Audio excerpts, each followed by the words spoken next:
How's it going, guys? This is Felix with the Live 5 channel back again, and I'm going to give you my WWE reviews slash reactions to Night of Champions. This was a great pay-per-view, and it denied most of my predictions. But let's see what happens.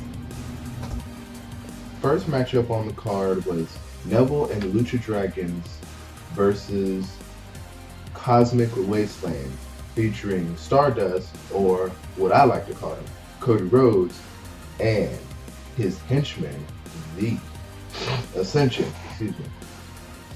Now, every time I hear the Lucha Dragons and the Ascension in any pay-per-view, they are always thrown in the pre-show, which is not bad in any way, but it's also not very good.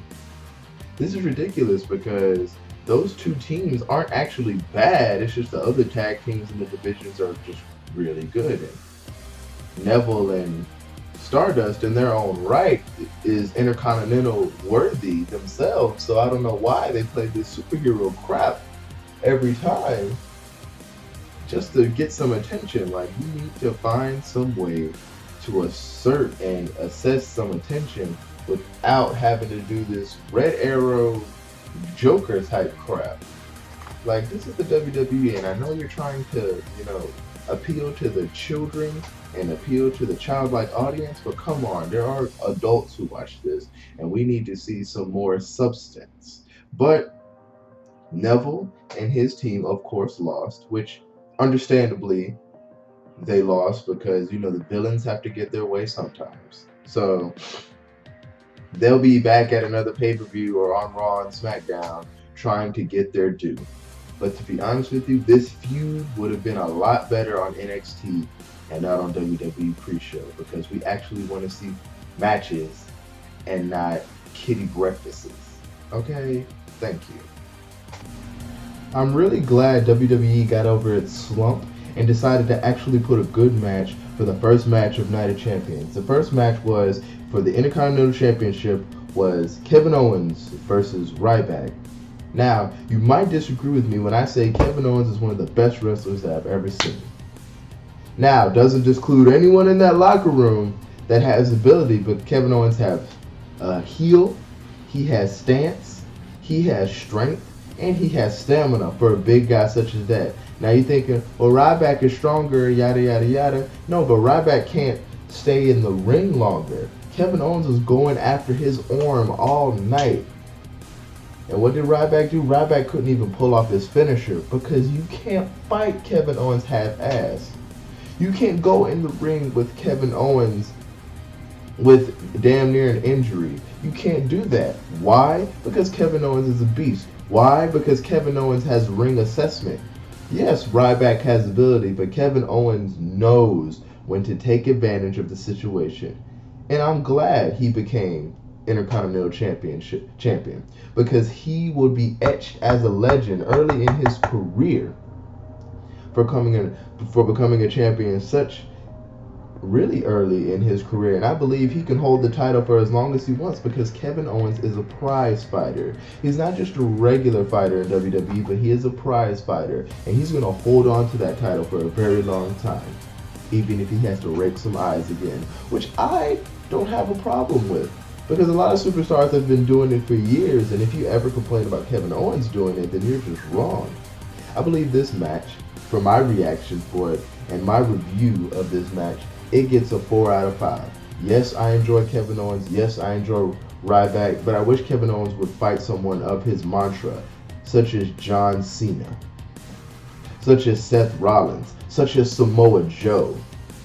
Even though Ryback is okay, Ryback isn't good enough or credible enough to fight someone like Kevin Owens in the ring in a fair match, because he would lose. So I would give this a 4 out of 5, because I don't believe Ryback has the intensity to even keep up with Kevin Owens' career. Well. After such a great championship match and Kevin Owens winning the gold, they had to put this on the air. Rusev versus Rusev, I'm sorry. Now, this match was a match of superhuman strength versus superhuman speed. And of course, you're thinking, well, strength can always win against speed, but I digress. Ziggler did take this match, excuse me, for the win. Now everyone's thinking, how did Ziggler win? Rusev thought he got the 3 count on Ziggler. And you never count Ziggler out. Ziggler was a past World Heavyweight Champion. No matter how he got it in the past, he was still a World Champion. You cannot deny the abilities of past World Champions. They always fight to the best of their ability. So when he pinned him for that 2 count and thought it was 3, Rusev thought he won. Rusev thought it was the end of the show. But nope.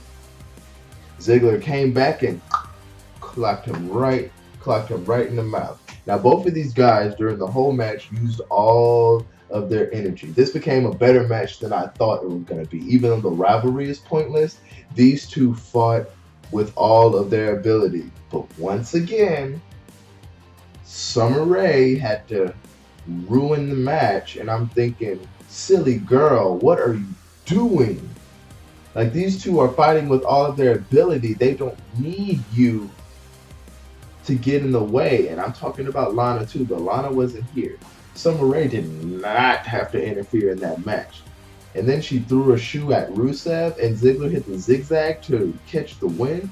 Ziggler was near winning anyway, so it didn't even make sense or prove a point that she had to interfere in the match. But Dolph Ziggler still picked up the win. Hopefully this ends this rivalry. Probably not. I would rate this match overall to be a 3 out of 5 because this rivalry is pointless. It has no type of substance in the WWE at all, and you need to put some divas matches or some credible matches that would actually work in WWE. It's a new day. Yes, it is. Now, this tag team championship match was great and was a fluke at the same time. The New Day and the Dudley Boyz, I understand what they were trying to go with this, but I hate the New Day charade. Their little Day rocks, Day rocks, or save the tables, save the tables. The Dudley Boyz are booty. Yes, that all works and all, but it's just still so terrible. Like, you know what? I'm gonna just get to the match. The Dudley Boyz came from a great era of tag team wrestling and a great era of wrestling in general, the Attitude Era. They are the 9-time tag team champs, and the New Day are the 2-time tag team champs, which doesn't put on the ability at all. This was a match of overall of old school versus the new age, or, ironically, the New Day. Now, the Dudleys caught the momentum of the match, but I already saw near the end that they were not going to complete or finish this match. But they were close to winning, but the numbers game always catches up with people. When it's 3 versus 2, you kind of need a third man or an enforcer like they had in the Attitude Era to make sure that that's kept up in check, because Xavier Woods went into the ring and disqualified his team so they could keep the titles. Now, just like the Divas match, they needed it to be a no DQ match, because this would have been it would have been better. He would have picked up, the Dudley Boyz would have picked up the win with no choice. No DQ matches and tables matches are their field. Regular tag team matches aren't their thing. But I digress. The New Day keeping their titles would bring up the momentum in the WWE, but not the momentum of the tag team division, if you get what I'm saying. But at the end of the match, the New Day decided, hey, let's go against Save the Tables, and let's get some tables and put the Dudley Boyz through them. When have you seen the Dudley Boyz be put through a table on WWE in this era? Oh, don't worry, I'll wait. Instead, Xavier Woods got his due when they put him through a table. And the Dudley Boyz got their retribution with Xavier Woods' eyes wide open. Now play that trombone now. The New Day will continue to thrive on Raw and SmackDown. But one of these days, the Dudley Boyz will come back and take that title. And I believe that. I believe that. But overall, I give this match a 4 out of 5. Now, despite what the tomfoolery that happened during the match, you cannot deny the ability of the New Day, of their new school attitude and era, and you cannot deny the Dudley Boyz' ability. You cannot deny the ability of this match was great, but Xavier Woods needs to stay out of grown men's business so we can make this a better match. I'm really upset that this match didn't hit main event, and you all know how I feel about the Divas Revolution now, even though it's not featured in WWE 2K16, which I'm very upset about, but hey, one thing at a time to fix, just one thing at a time. But I'm really glad this match did not feature twin frickin' magic. But at the start of the match, Nikki Bella versus Charlotte for the Divas Championship. Now, Nikki Bella showed why she held that title for 301 days. She showed Charlotte in the ring because unlike the new age of divas, the Bella twins, they know their fundamentals. I mean, Nikki Bella is dating John Cena. If you've seen John Cena's ability, he's nothing but the basics. He will school you in the basics. Now, he's not your Seth Rollins and your Randy Ortons. He doesn't know any technical crap. He just knows how to put you down for the 1, 2, 3. But anyway, Charlotte tweaked her knee at the beginning of the match. But I mean, come on. Ric Flair is her dad, the king of I get injured. So she was going to be just fine. And in the ring, Nikki Bella was attacking that knee, attacking the whole leg. She knew, if I get this knee, I can keep my Divas Championship. And she didn't, no one even tried to interfere in that match and make it known. That's what I loved about this Divas Revolution, this Divas division. Nikki Bella became an actual threat, and she used wrestling ability. She didn't get tired, and she didn't quit. She used wrestling ability. Now, Nikki Bella, during the match, she mimicked Charlotte. Make Daddy proud, Charlotte. Make Daddy proud. And you know what was funny about that? Charlotte is using the ability of one of the four horsemen when they existed. She uses Ric Flair's submission, and come on, Batista with the spear. Who was her? What would you call it? When she was growing up, who did she see? She saw Ric Flair in his age and Ric Flair in the WWE. And Charlotte, when she caught Nikki Bella in the air with that spear and then went for the figure 8, you already know what time it was. Charlotte won the Divas Championship and made poor daddy Ric Flair cry. His baby girl got the Divas Championship.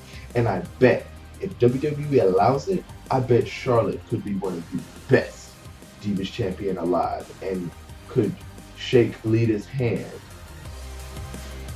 because Charlotte will be a great Divas champ. She's a fighting champion and she's a technical champion. Now that doesn't mean Becky Lynch, Paige, Naomi, Bayley, none of those divas can come in and take it, but right now Charlotte is what's up. So there's a new champ in town, a new Divas champ, and I wish they would have put this in the main event. But for right now, I can deal with what the card was made. This match gets a 5 out of 5 for me because this should replace the pre-show bullshit that they show on TV. Woo! Next matchup on the card brought Dean Ambrose, Roman Reigns, his mystery partner, versus the Wyatt family. And guess who the mystery partner was? And I couldn't believe it because I couldn't think in the back of my memory that the Ayatollah of rock and roller would come back to the WWE to assist Roman Reigns and Dean Ambrose to bust their ass against the Wyatt family. Now, of course, the Wyatt family picked up the win, but you cannot deny the athletic ability that was in that ring. You had Roman Reigns, Dean Ambrose, Y2J. You had the pure athleticism and wrestling ability of, best Intercontinental Champion alive, Chris Jericho, you had the tenacity of Dean Ambrose and his leadership, and you had Roman Reigns, the muscle. Then you have on the Wyatt family, you have the crazed, demonic Bray Wyatt, you have the no feeling pain Luke Harper, and you have Strowman, the big dude. He's just a force to be reckoned with. And due to, interference and due to tag team mechanics, the Wyatt family picked up that win. Why did they pick up the win? Because they have strength overall. Like, you cannot deny that they're just a powerful force to be reckoned with. I believe Strowman and Luke should go for those tag team championship belts, but that's on a future note. Chris Jericho being the partner, he just went through hell with Bray Wyatt. Like, WWE, and they were strategic with this plan. They were like, who do we need from the locker room or past superstars to be in this match? And of course it had to be Y2J. He duked it out with Bray Wyatt. Like, he put Bray Wyatt through the walls of Jericho in this match. And Bray Wyatt still didn't tap out. And that's a move that hurts. Like, it hurts your abdominals, like, really terribly. So for this match to happen and for Strowman to make Chris Jericho pass out through the bear hug is just shows the strength of that man. Like, that's what made them lose. Like, these guys will always capture the win because they're sneaky, conniving, but they just have that pure ability. Even though Roman Reigns and Dean Ambrose and Chris Jericho have the accolades to back them up, accolades don't mean shit when you enter that ring. Accolades don't mean anything when you enter the WWE ring. But my review for this match overall, and I know I jumbled and went all over the place with this match, my review for this match was a 5 out of 5. Because it was a one-time drag-out match, no disqualification, no types of sneaky crap to follow it. It was a 5 out of 5. It was a very great match, and to see Chris Jericho back in the ring, testing his strength against the New Age boys, was really a sight to see. So check out Night of Champions. Did you all see the match that I saw? Did you see the United States Championship match at Night of Champions? What the hell? I never imagined in my daily life that I would see the United States Champion in a main event ever again. The Intercontinental Championship, yes, by default it needs to be back in the main event. But the United States Championship? John Cena brought that title to fruition. And Seth Rollins holding that title with the World Heavyweight Championship title for the first time in history just made it even better. You're facing the 15-time World Heavyweight Champion, John Cena, one of the greatest of all times, versus the future of the WWE, Seth Rollins. And I even disagree with what I'm saying, but I believe he could be the future. Did you see his wrestling ability out there? When he wrestled John Cena, this wasn't the same Seth Rollins I saw in The Shield. This wasn't the same Seth Rollins I see every Monday night. He fought tooth and claw with Cena. He used athletic ability against Cena, suplexing Cena, picking Cena up almost to put him through an AA, almost pedigreeing Cena, jumping and gallivanting all over the ring. He's like a skinny Kevin Owens. Seth Rollins defended the United States Champion to the core, and for someone to say he weaseled his way out of his match is complete shit. Seth Rollins did not weasel his way out of that match. He fought John Cena tooth and claw, and I bet this is one of the most deadliest, dangerous fights that John Cena has ever been through, because someone like Seth Rollins with his athletic ability, him jumping all over the place, and the new outfit, by the way, really showed me that the WWE has a future. It showed me that Seth Rollins could be a great United States champion. I still don't agree that he's a great world heavyweight champion, but United States wise, he has the athleticism. He has the future aspect. He has the hunger.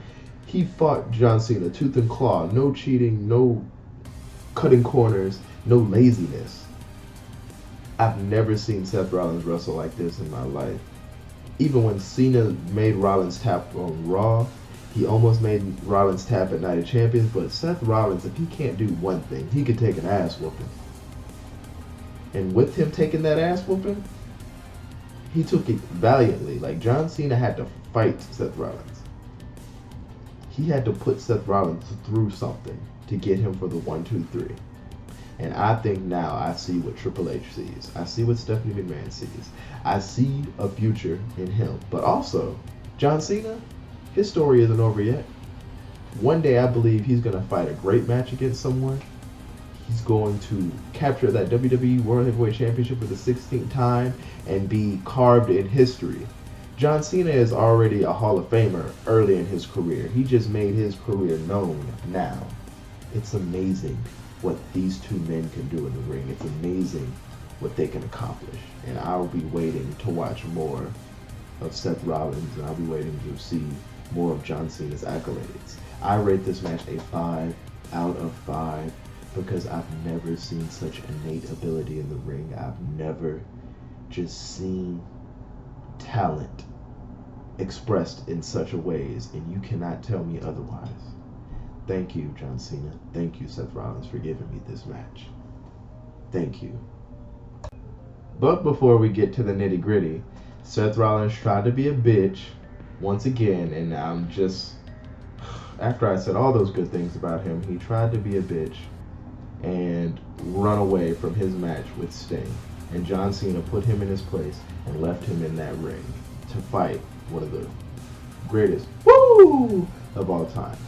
Next, we have coming up Seth Rollins versus Sting. Review in a minute.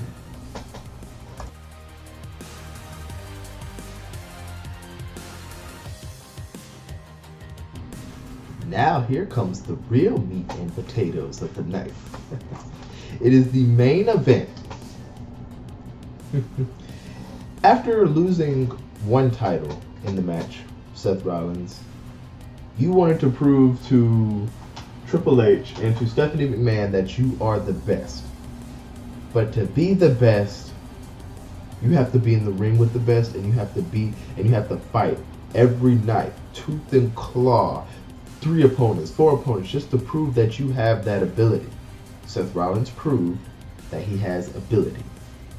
He proved in his match against Sting that he has ability. Now, Seth Rollins just fought a match with John Cena. And everybody's like, Cena sucks, all this. But when you fight John Cena, you're not just walking around proud, happy. You're damn near crippled. If you're not Brock Lesnar or some imaginary beast, you're crippled. Like, Seth Rollins was at a crippling end when he fought Sting. But he was at the receiving end of all those ass whoopings. It's sad. But Seth Rollins turned the game around when he put Sting through some tables. Poor Sting. Now, Sting was fighting through an era where tables, ladders, and chairs was acceptable. That was just the thing. It was an ordinary occurrence. Now, since, insurance policies and everything, pretty sure they're trying to keep everyone healthy, alive, whatnot. But besides putting Sting through a table, Sting put Seth Rollins through athletic hell. He was throwing him around the ring left and right like a rag doll, throwing him into barricades that he couldn't feel tomorrow. Sting even grew butterfly wings when he hit all those stinger splashes and jumped from the top rope to land on Seth Rollins. Like, what? Seth Rollins couldn't catch a break the whole match. He could not catch a single break at all. You just can't deny that Seth Rollins is a great champion. You can't deny this now. He fought John Cena, in which he lost, sadly. But he fought Sting, one of the greatest in WCW, and picked up a win. Even after he was put through Scorpion Deathlock, not once, but twice. And to reverse such a submission move is a mystery of itself. It's a mind game in itself. Like, what? Seth Rollins reversing the Scorpion Deathlock? And then pinning him for the 1, 2, 3? Seth Rollins showed in these matches that he's not a fluke. He might run away like a little bitch, and he might try to run away and find his mother somewhere and suck on a nipple, but he proved that he can wrestle out there with the greatest. He can wrestle out there with the best. I was just so amazed that Seth Rollins could go through 2 matches, lose one, and then win the coveted World Heavyweight Championship title. and not be succumbed by rage, and not be like a little temper tantrum little child and be like, you destroyed my statue, so I'm sad. No, he held his own within that. He held his own within that match, and I humbly agree. But they need to put Seth Rollins through a match, and guess what happens? Sheamus ran out there after the match to capture the WWE World Heavyweight Championship, in which he could have. He should have. Seth Rollins went through 2 matches. Pretty sure he couldn't take a bro kick to save his life right now, or even eat up a couple of them like Skittles. Couldn't do that. Would have tasted like Reese's Puffs or something. Now, when Sheamus tried to do that, guess who showed their face? He returned from hell after being decimated by Brock Lesnar and Seth Rollins and embarrassed by who he thought was his friend. Kane came straight from hell to return to the WWE. And this isn't the same Kane you saw in the suit. This is Decimation Kane. This is Kane who eliminated the most people in the Royal Rumble ever. This is Kane that's won championships. This is the Kane we've all wanted to see. The Big Red Machine. Undertaker's brother. The true brother of destruction. And he gave Seth Rollins a chokeslam. Introduced him to a chokeslam. High up, go down. And Sheamus tried to go in the ring and bargain with Kane. One thing you can't do in life is bargain with the demon. The demon bargains with you. So he put Sheamus through some same problems. Upsy daisy, here you go. And went back into the ring and gave a tombstone pile driver to Seth Rollins. 99, rest in peace. Because the Undertaker's brother is here to take over the WWE. Hell in a Cell, Kane versus Seth Rollins in a Hell in a Cell match. I'm sorry, Seth Rollins. You may have the athletic ability, but you do not have the tenacity to hold Kane off in one of the best matches in history.